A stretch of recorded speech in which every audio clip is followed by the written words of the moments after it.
31절 한 구절이니까 다 함께 한 목소리 읽어볼까요? 시작. 여호와여, 주의 원수들은 다 이와 같이 망하게 하시고 주를 사랑하는 자들은 해가 힘있게 도둠 같게 하시옵소서 하니라. 그 땅이 40년 동안 평온하였더라. 아멘. 우리 옆 친구하고 인사합시다. 잘 왔다 친구야. 시험 잘 봐라 친구야. 오늘 시험 기간임에도 불구하고 교회 나온 여러분 모두에게 성적이 겁나게 올라가시기를 축복합니다. 오늘 예배보다 학원 가는 게 좋아 하고 학원 간 친구들 전교 100등씩 떨어질 줄로 믿습니다. 남의 불행을 이렇게 행복해하는 악한 무리들아 회개할지어다. 어쨌든 여러분들은 학원과 성적보다 나의 본질은 예배다 라고 예배를 선택한 분들입니다. 하나님이 여러분들에게 크게 축복해 주실 줄로 믿습니다. 자, 저와는 3주 만에 만나니까 우리 머릿속에 그동안 사사기에 어떤 일이 있었는지 이미 깨끗하게 포맷 내지는 클리어 없어졌죠. 네, 클린입니다. 우리 머리는 늘 비어있는 상태니까 2주 전에 무슨 일이 있었는지 깨끗하게 잊혀졌죠. 제가 리마인드 시켜드리겠습니다. 우리는 드보라에 대해서 배웠었습니다. 여선지자 드보라. 그리고 드보라가 바락이라는 군대 장관과 함께 시스라의 철병거 900대를 물리쳤던 그 사건을 저와 함께 나눴었습니다. 그게 4장에서 배운 거고요. 그 다음에 이제 5장은 어떤 내용이냐? 이제 전쟁을 승리로 이끌어 주신 하나님께 감사하는 이야기가 5장에 나와 있는데 5장은 드보라와 바락이 불렀던 찬송가입니다. 그래서 5장은 찬송가 가사가 기록된 장이 사사기 5장입니다. 먼저 여러분에게 축복합니다. 여러분의 삶에 찬송이 끊이지 않게 되기를 바랍니다. 5장은 31절까지 있는데 한 절씩 한 절씩 여러분과 나누려고 하면 드보라에서 한 10주 정도 머물러야 합니다. 그러기에는 사사기는 너무 두껍습니다. 그래서 5장을 오늘 신속히 중요한 구절만 나눌 테니까 성경 가져온 친구들 5장을 다 펴세요.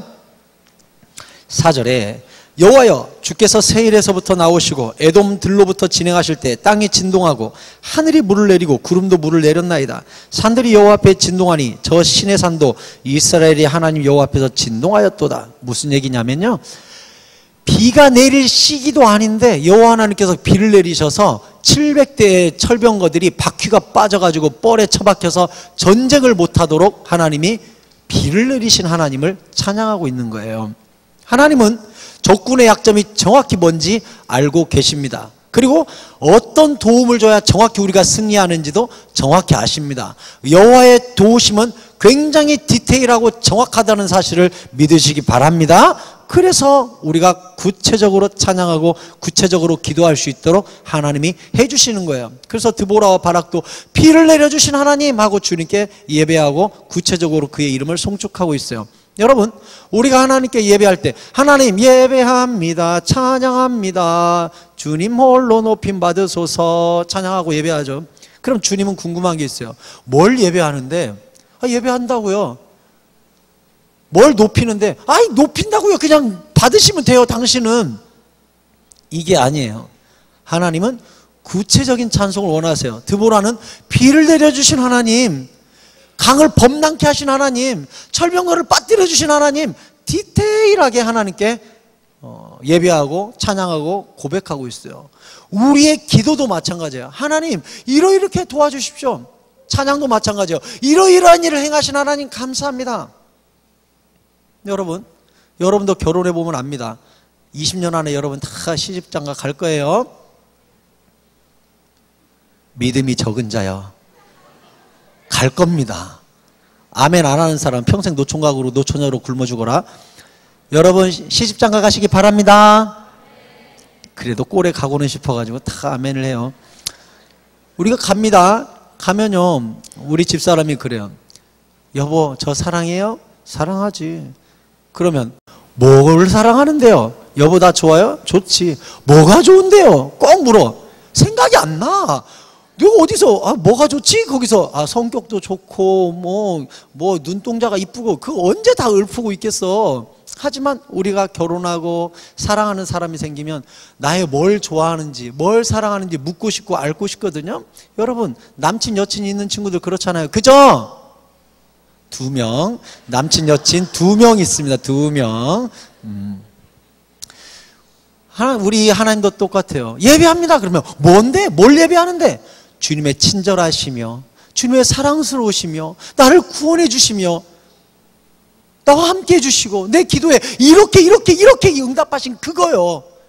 주님은 구체적인 걸 원한단 말이야. 그냥 뭉뚱그려서 주님 사랑해요 그런 거 말고 이렇게 해주신 하나님, 이러이러한 일을 해주신 하나님, 이러이러한 일, 이런 구체적이고 감사할 제목들을 하나님께 나열하며 예배하고 찬양하고 감사하는 건 너무너무 소중해요. 그래서 저는 여러분께 한 가지 추천드리고 싶은 게 있습니다. 일기를 쓰세요. 오늘 아침 일어났다, 겁나 피곤했다, 좀 더 잤다, 아침 굶고 학교 갔다, 지각했다, 벌점 2점 이런 거 쓰지 말고 그런 건 일기가 아니죠. 여러분께 이야기하고 싶은 건 신앙일기. 어떤 신앙일기? 하나님 오늘도 내 삶에 이러한 일을 행해 주신 하나님, 그리고 나를 이렇게 만져주신 하나님, 오늘도 이렇게 구체적으로 일하신 하나님, 이걸 고백하는 신앙일기. 목사님이 영어 영문과 나온 거 알죠? 알죠? 몰라? 영문도 모르고 졸업한 영문과 졸업생이잖아요. 제가 대학교 1학년 들어가자마자 영어로 일기 쓰고 싶었어요. 오케이 그래서 제가 그때부터 노트 하나 딱 두꺼운 거 사가지고 첫날부터 대학 들어갔을 때부터 바로 영어로 일기를 썼는데 무슨 일기를 썼냐? 오늘 무슨 일이 있었나 영어로 쓰는 게 아니라 하나님께 기도하는, God, thank you for your kindness. I missing you always. Take me heaven. 하면서 막 영어로 일기를 막 썼어요. 그리고 나중에 군대 제대하고 대학교 한 3, 4학년 때 그때는 이제 또 쓰는 걸 잊어먹었어. 군대 갔다고 여차저차. 근데 어느 날 책장에 보니까 이게 낯익은 노트가 꽂혀 있는 거죠. 저게 뭐였더라고 꺼내보니까 대학교 1학년 때 영어로 일기 썼던 내용이 쭉 적혀 있는 거예요. 보니까 전혀 장문법이 하나도 맞지 않아요. 그냥 익숙한 단어만 나열되어 있을 뿐이야. 의미는 알 것 같아. 우리 여호와 하나님은 스펠링을 보시는 분이 아니라 중심을 보시는 분인 줄 믿습니다. 도전하세요. 일기를 쓰되 신앙일기를 쓰세요. 하나님 감사해요. 그리고 솔직히 오늘 섭섭한 것도 있어요. 하나님 왜 이 부분은 딜레이 시키고 계시죠? 왜 이 부분은 머뭇거리시죠? 내 믿음이 부족한 건가요? 그런 내용들을 쭉 쓰세요. 미운 사람이 있거든. 하나님 내일 꼭 그 인간에게 정확히 번개를 내려주셔서 죽여주시옵소서. 이렇게 정성스럽게 쓰세요. 좀 그런 내용을 쓸 때는 이렇게 정자체로, 궁서체로 하나님 반드시 그 인간 내일 교통사고 나야 합니다. 이렇게 디테일하게 쓰세요. 그럼 하나님이 교통사고를 주시냐? 물론 그럴 수도 있죠. 하지만 대부분은 내 마음을 만지셔서 사랑할 수 있게 해주시거든요. 신앙일기를 쓰라고 하고 싶어요. 드보라처럼 나의 찬양은 이러하다. 디테일하게 피를 주신 하나님, 이렇게 구원하신 하나님, 하나님께 신앙일기를 한번 꼭 써보시라고 여러분에게 말씀드리고 싶어요. 두 번째, 오늘 성경 17절에 보면 길르앗은 요단강 저쪽에 거주하며 단은 배에 머무름이 어찌 됨이냐. 아셀은 해변에 앉고 자기 항만에 거주하였도다. 뭐에게요? 길르앗, 단, 아셀 지파는 전쟁에 오지 않았습니다. 니네들은 왜 오지 않았느냐라고 지금 3천 몇백 년 전에 성경에 기록해놨어요. 니들은 오지 않은 지파다 하고서 참 자기들이 전쟁 참석하지 않으므로 영원히 기록될 줄은 꿈에도 몰랐을 거예요. 근데 그 다음 구절은 18절에 스불론은 죽음을 무릅쓰고 목숨을 아끼지 아니한 백성이요 납달리도 들의 높은 곳에서 그러하도다. 스불론과 납달리는 이 두 지파가 이 전쟁에 기꺼이 목숨을 걸고 왔노라고 성경이 기록하고 있죠. 여러분 성경은요, 누가 참여했는지 누가 참여하지 않았는지도 정확히 기록한 굉장히 디테일한 찬송이 여기에 기록되어 있습니다.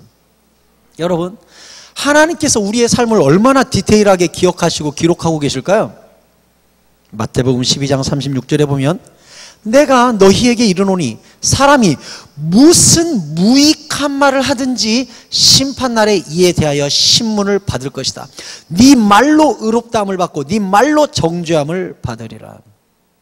하나님이요, 심판날 내가 했던 말 한 단어 한 단어를 다 심판할 거래요.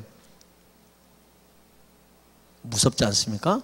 저는 요즘 학교 끝나고 집에 가는 아이들이나 아니면 학교 가고 있는 아이들 뒤에 이렇게 따라가 보면 지들끼리 하는 얘기를 뒤에서 듣게 되죠. 반이 욕이더만요. 반이. 절반이 욕이야. 얼마나 욕을 많이 섞어서 이야기하는지. 특히 여학생들이 훨씬 욕을 잘해. 내가 많이 놀랐어요. 여학생들이 뭐 욕 빼면 대화가 반으로 줄어. 반이 욕이야 그냥. 뒤에 따라가보면 깜짝깜짝 놀라요. 너무나 웃으면서 미친년아 하는데 내가 깜짝깜짝 놀래. 막 웃으면서 욕해. 하하하 이 미친년아 나가 죽어 하면서 웃으면서 욕을 너무 자연스럽게. 내가 궁금하더라고. 그래서 애들한테 물어봤어. 얘들아 왜 그렇게 니네들은 친한데 그렇게 욕을 하니? 그랬더니 욕을 해야 더 가까운 것 같고 욕할 수 있는 친밀함을 느낀다고 그래. 그러냐 미친 것들아? 그러면 안 돼요. 왜요? 성경은 말씀합니다. 악은 모양이라도 버려라. 흉내도 내지 마세요. 우리가 음료수 마시면서 우리 건배하고 먹을까? 건배도 하지 마세요. 술 문화예요. 그러다 보면 술 문화와 우리가 익숙해지는 거예요. 악은 흉내도 내지 마세요. 친한 사이라도 욕으로 대화하지 마세요. 그게 크리스찬의 정체성이에요. 그리고 문제는 하나님이 그걸 기억하셨다가 심판한다는 거예요. 좀 더 디테일한 얘기를 해볼까요? 마태복음 5장 22절에는 나는 너희에게 이르노니, 예수님이 하신 말이에요.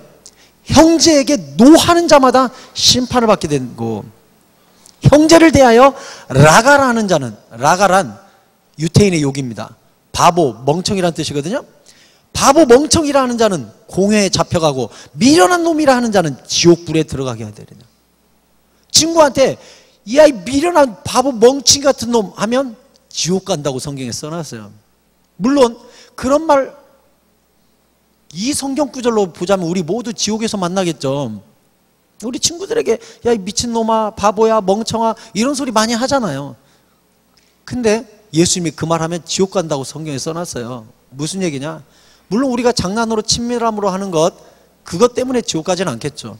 하지만 진심 어린 마음으로 저주하면서 내뱉은 내 형제를 미워하며 저주한 말들에 대해서는 저주한 당사자도 지옥 가게 될 정도로 하나님이 심판하시겠다는 준엄한 말씀이에요. 여러분, 우리 입술에 성령님께서 파수꾼을 세워주시기를 바랍니다. 악한 말 하지 마세요. 음란한 말 하지 마세요. 욕하지 마세요. 왜? 하나님이 천사를 보내서 내 입술에서 떨어지는 모든 말을 옆에서 속기록으로 받아 적고 있고 녹음기에 다 녹음하고 계십니다. 하나님 진짜 세밀한 것까지 다 기록하고 심판대 앞에서 점검한다고 성경이 말씀하고 있어요. 그러면 하나님이 정말 지극히 작은 것에 상도 주실까요?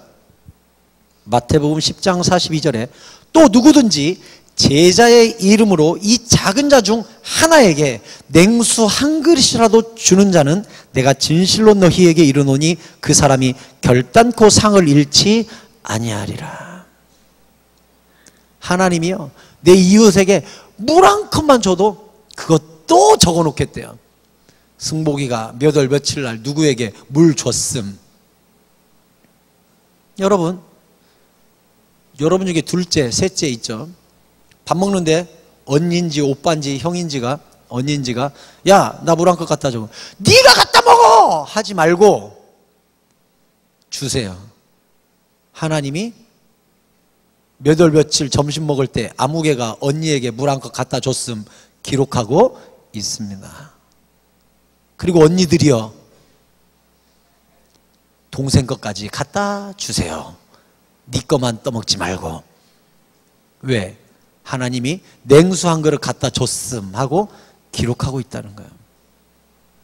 특별히 저는 여러분이 대접받기보다는 대접하는 사람이 되길 바랍니다. 성경에서 대접받는 것보다 대접하는 것이 복이 있느니라. 받는 자보다 주는 자에게 복이 있느니라. 정확히 적고 있습니다. 베푸는 사람이 되세요. 베푸는 꿈을 꾸세요. 공부 열심히 하세요. 성공하세요. 왜? 많이 베풀기 위해. 따라서 하세요. 공부해서 남주자, 벌어서 베풀자. 아멘. 그러기 위해서 열심히 공부하세요. 열심히 노력하세요. 열심히 예체능하세요. 열심히 자격증 따세요. 취업하세요. 높은 곳에 올라가세요. 돈 많이 버세요. 아멘 하는 놈이 하나도 없어요. 왜? 베풀기 위해, 나누기 위해. 목사님은 처음 전도사 사역 결혼하고 시작했을 때 한 달 월급 30만 원 받았어요. 33만 원 정확히는. 근데 한 달 33만 원 가지고 애 둘하고 살기는 굶으라는 뜻이었어요. 그에다가 교회에다 헌금을 10만 원 했거든요. 그러면 23만 원 가지고 우리가 살아야 됐는데 전기세, 물세, 가스비, 자동차 기름 넣으면 애 분유값도 없었어요. 정말 인간 이하로 살았죠. 그래도 진짜 그 마을에서 우리 집은 불우이웃 구제 대상 1호예요. 1호. 그러니까 옷도 얻어 입고 신발도 얻어 입고 기저귀도 못 사니까 비싸서 우리 집사람이 빨아서 명기저귀를 입혀야 되는 그런 현실로 살았어요. 그럼에도 불구하고 주님이 주의 종으로 부르셨다는 사실 하나로 감격하고 그냥 살았거든요. 2003년도에 제가 목사님 됐습니다. 2003년도에 목사 안수 받고 서울에 있는 큰 교회 갔어요. 그 교회 어른 아이 합쳐서 한 3,000명 모이는 큰 교회예요. 큰 교회니까 월급 많이 줬냐? 조금 줬어요. 애 셋 때리고 또 살기는 정말 기가 막힌 노릇이었어요. 예를 들자면 우리 집이 산 집이 너무나 옛날 집이어서 애 셋 꼬맹이들 감기 안 걸리게 방 떼야 되는데 한 달 가스비가 한 40만 원 나왔어요. 30몇만 원, 40만 원. 그래도 방바닥이 삐지근해요. 왜? 그 집이 1967년도에 지어진 집이에요. 난방이 되겠어요? 그래도 애들을 위해 해야 되니까 한 달 봉급 100만 원 받아서 기름값 40만 원 준다고 생각해봐요. 그리고 교회 헌금 또 15만 원, 20만 원 내는 거예요. 어떻게 살겠어요? 그지같이 살았겠죠? 서울에서도 역시 그지같이 살았어요. 구제 대상 1호야. 그래도 기뻤어요. 하나님이 써주시는 거예요. 어느 날 그 교회 목사님이 나를 불러서 그래요. 유 목사, 내가 지난주에 30년 만에 동창들을 만났어. 신학교 동창들. 재밌는 사실 하나를 발견했네. 뭔데요? 30년 전에 늘 얻어먹던 친구는 지금도 얻어먹고 있고 30년 전에 밥 사던 친구는 지금도 밥 사더라고. 유 목사, 언제나 베푸는 사람이 돼. 그럼 하나님이 베풀 것을 주신다네. 이렇게 말씀하셨어요. 그래서 저는 그때도 없는 살림에 목사님들이 밥 먹으러 가면 늘 제가 냈어요. 뭐 먹으러 가면 늘 제가 계산해요. 늘. 왜? 베푸는 자가 복이 있고 베푸는 자는 베풀 것을 하나님이 공급하시리라는 확신이 있었기 때문에 그래요. 벌써 목사님 된 지 저는 12년 지났죠? 지금도 이 습관은 변치 않아요. 어디 가든 제가 계산하려고 하고 지금도 베풀고 나누려고 합니다. 있는 대로 주려고 하죠. 하나님이 채우시더라고요. 그거예요. 꿈을 가지세요. 베푸는 꿈, 나누는 꿈. 왜요? 누가 적어놓으니까? 하나님이 적고 계시니까. 한 4주 전에 우리 고등부 교사분 중에 한 분이 저를 찾아오셨어요. 그리고 덥석 돈을 주셨어요.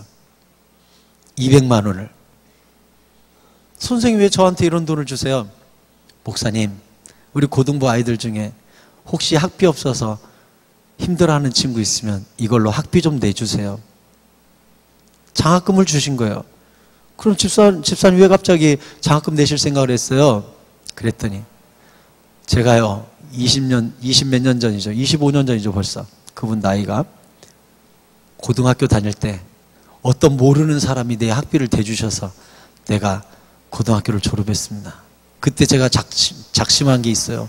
나중에 나도 언젠가는 돈 벌면 나 같은 사람을 위해 장학금 내놓고 베푸는 사람이 돼야지 하고서 내가 꼬박꼬박 모은 돈입니다 하고 200만 원을 주시는 거예요. 이번에 장학금 여러분 중에 신청한 친구들 있죠? 우리가 다른 부서에 비해 더 많이 줄 수 있게 될 거예요. 그분 때문에. 얼마나 감사해요. 베푸는 꿈을 가지고 마침내 자기가 마음 먹은 대로 그렇게 베풀었다는 사실이 얼마나 감사해요. 여러분, 받는 자보다 주는 자가 복이 있으니까 베푸는 꿈을 꾸시기 바랍니다. 감사해요. 그 다음 오늘 읽었던 31절 말씀을 같이 한번 다시 읽을까요? 시작. 여호와여, 주의 원수들은 다 이와 같이 망하게 하시고 주를 사랑하는 자들은 해가 힘있게 도둠같게 하시옵소서 하니라. 그 땅이 40년 동안 평온하였더라. 아멘. 여러분, 여기서 우리가 잊지 말아야 될 게 있어요. 주의 원수들. 여러분, 저를 보세요. 하나님은 가나안 족속을 도구로 배신한 이스라엘을 치셨죠. 근데 이스라엘이 회개하고 돌이켜서 하나님께 오니까 드보라와 바락을 통해 구원하셨어요. 그리고 도구로 썼던 가나안을 오히려 하나님이 혼내주셨어요. 얼마 전까지만 해도 이스라엘을 때리는 회초리로 가나안을 썼는데 이스라엘이 하나님께 돌아오니까 가나안을 오히려 혼내주셨어요. 이스라엘의 원수였는데 갑자기 하나님의 원수가 된 거예요. 왜요? 이스라엘이 하나님과 한편이 됐기 때문에 그래요. 여러분, 이 세상에서 이기는 법 가르쳐 드릴까요? 여러분이 가는 곳마다 승리하는 법 가르쳐 드릴까요? 나의 원수를 하나님의 원수로 만들면 됩니다. 그 방법은 쉽죠? 내가 하나님 편에 서면 돼요. 여러분, 남북전쟁 당시에 가장 유명한 전투, 이제 그 전쟁 한 방에 남북의 승패가 갈리는 전투 앞에 링컨이 서 있었죠. 워털루 전쟁인가 뭔가 오래돼서 기억이 안 나요. 어쨌든 그 링컨이 막사를 쳐놓고 속에서 기도를 하고 있었습니다. 하나님, 이게 마지막 전쟁이 될 것 같습니다. 이걸로 전쟁의 승운이 판가름 날 것 같은데 어떻게 하면 좋습니까? 하고 무릎을 꿇고 기도하고 있죠. 그리고 기도하고 있을 때 부관 하나가 보고를 하러 옵니다. 밤늦게 보고하라는데 밖에서 그래요.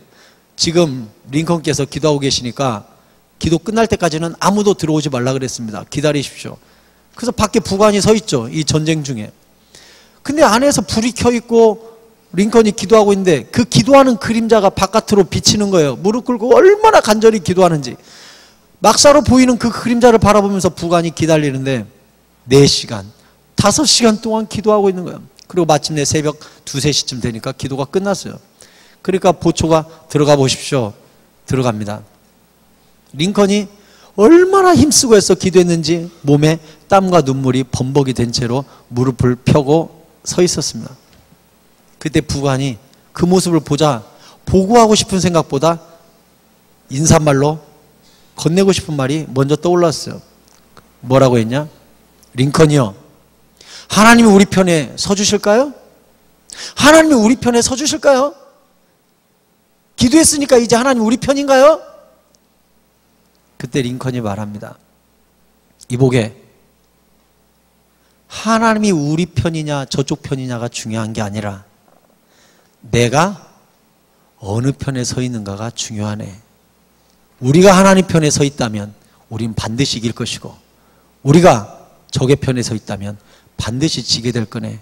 하지만 이 노예 해방은 하나님의 뜻이기 때문에 반드시 우리는 이길 것이네 라고 이야기하죠. 그리고 그 전쟁에서 큰 승리를 거두고 마침내 북군이 남군을 패퇴하게 됩니다. 여러분, 하나님 편에 서면 나의 원수가 다 하나님의 원수가 됩니다.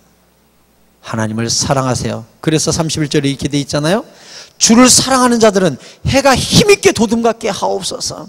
주를 예비하는 자, 그의 구원에 감격하는 자, 그를 찬양하되 구체적으로 찬양하는 자, 일기 쓰며 찬양하는 자, 세상에 나가 나는 담대하게 크리스찬입니다 라고 고백하는 그 사람, 받기보다는 베풀기에 힘쓰는 그 사람, 그 사람은 마침내 해가 힘있게 도든같이 일어나는데 그 기세를 아무도 못 막는다는 거예요. 여러분 해돋이 보러 간 적 있습니까? 목사님 해돋이 보러 간 적 있어요. 해가 수평선에서 떠오르는데요, 해다! 카메라 꺼내! 휴대폰 꺼내! 거기 줄 서봐! 찰칵찰칵! 딱 보면 벌써 수평선에서 붕 떴어요. 우리가 아침에 해가 떠서 저녁에 질 때까지 시간이 굉장히 걸리는 것 같은데 수평선에서 뜨는 거 보면 순식간에 떠버립니다. 사진 좀 더 찍게 천천히 좀 뜨지 아무 상관없어요. 아무도 막을 수 없는 기세로 힘있게 해가 올라옵니다. 성경이 뭐래요? 주를 사랑하는 자는 누구도 막아설 수 없는 상승의 사람이 될 것이라고 가르쳐줍니다. 주를 예배하고 사랑하고 주님과 동행함으로 우리가 상승하는 것을 아무도 가로막지 못하는 하나님의 자녀들이 되기를 여러분 모두를 축복합니다. 여러분 찬양하고 기도할까요? 물이 바다 덮음같이 우리 다 함께 자리에서 일어서서 찬양합시다.